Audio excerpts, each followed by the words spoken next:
আসসালামু আলাইকুম রহমতুল্লাহি ওয়া বারাকাতু। আজকে আমাকে যে স্থানটিতে দেখতে পাচ্ছেন এটি হচ্ছে ঢাকা বুড়িগঙ্গা নদীর তীর। চলে আসলাম বুড়িগঙ্গা নদীর তীরে, যেটি আমাদের বুড়িগঙ্গা নদীর আসলে পানিগুলো খুবই বিলুপ্ত হয়ে গেছে নোংরা ময়লা আবর্জনায়। আর অবশ্যই সেই দৃশ্যটা আপনাদের মাঝে কিন্তু আমি তুলে ধরার জন্য কিন্তু আজকে কিন্তু বুড়িগঙ্গা নদীর তীরে দ্বিতীয়বারের মতো কিন্তু আবারও চলে আসলাম একটি ভিডিও নিয়ে। অবশ্যই দেখতে থাকুন। আর এই যে নদীতে কিন্তু আপনার দেখতে পাচ্ছেন পানিগুলো কি পরিমাণ নোংরা হয়ে আছে, একেবারে কালো হয়ে আছে। এই যে শাখার ফিশ দেখেন, যেটাকে বলে শাখার ফিশ, ওটাও কিন্তু বেশে আছে, ওই যে মোড়ে কিন্তু বেশে আছে শাখার ফিশটি।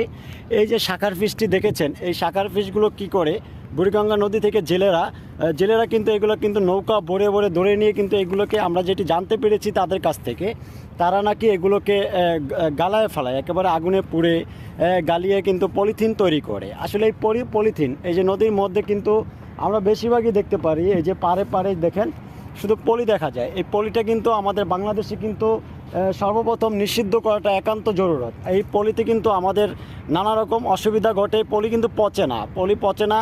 আমাদের এই ঢাকা সিটির যত ময়লা আবর্জনা আছে সুয়ারেজ লাইন করা থাকে, সেই সুয়ারেজ লাইন কিন্তু এই পলির কারণে একমাত্র জ্যাম হয়ে থাকে। সেই কারণে কিন্তু আমাদের ঢাকা সিটি যখন বৃষ্টি পড়ে, যখন অনেক বৃষ্টি হয় বা অনেক একটু বন্যার একটু আভাস থাকে, তখন কিন্তু ঢাকা সিটি কিন্তু তলিয়ে যায় পানিতে, একমাত্র এই যে সুয়ারেজ লাইনগুলো এই পলির কারণে জ্যাম হয়ে থাকার কারণে। যাই হোক, আমি সেই প্রসঙ্গে যাব পরে, সেটিরও ভিডিও আনবো আপনাদের মাঝে, একটি সুয়ারেজ লাইনের কিভাবে পলিতে জ্যাম হয়ে থাকা।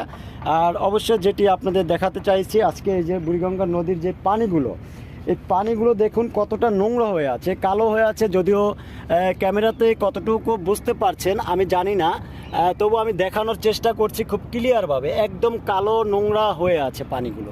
আর এই যে এই শাখার ফিশগুলো দেখুন, আমাদের বরিশালের আঞ্চলিক ভাষায় বলে যেটিকে চ্যাকবাগা মাছও বলে, অনেক রকমের এই মাছের নাম বলে।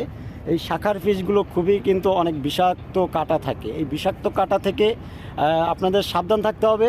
আর বিশেষ করে আপনাদের বাড়ির যে পুকুর আছে, পুকুরে যদি শাখার ফিশ থেকে থাকে, তাহলে কিন্তু আপনাদের যে ছোটো ছোটো মাছের পোনাগুলো আছে, সেই মাছের পোনাগুলো কিন্তু খেয়ে ফেলে।